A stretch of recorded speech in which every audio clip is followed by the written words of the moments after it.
حقیقتاً د بانک اهمیت و افادیت نه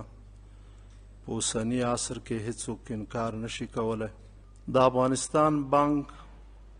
یو مرکزی بانک دی. په هیواد کې د ټولو بانکونو رهبري د دوی په غاړه ده او د هیواد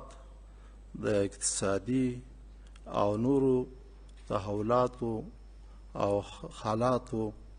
د ثابت ساتلو د استقرار ذمہواري هم د دوی په غاړه او د ملک د اقتصادي وضعیت د لوړولو دپاره د عامه سکتور د خصوصي سکتور او نورو مالیاتي ادارې او صنعت او زراعت ته وده ورکول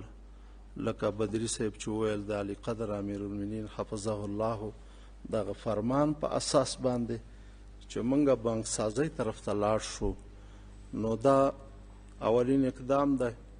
چې د احصایې او معلوماتو ملي ادارې دغه کار شروع کړو. انشاءالله رفته رفته به دغه کار ته وده ورکولی کیږي. نو زمونږ د بانک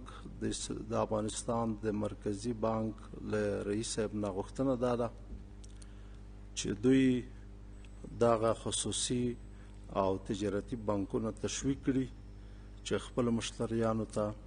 د کریډټ کارت او ای ټي ایم او آنلاین بینکینګ سیستمونه متعارف کړي او په دې برخه کې سهولتونه پرووایډ کړي. موږ ته به اساني وي چې د الکترونیکي تذکرې کوم متقاضیان چې دي هغوی به په اسانۍ کولی شي چې د خپل خدماتو په مقابل کې چې کوم فیس او عاید دوی ورکوي هغه به په سهولت هلته ادا کیږي.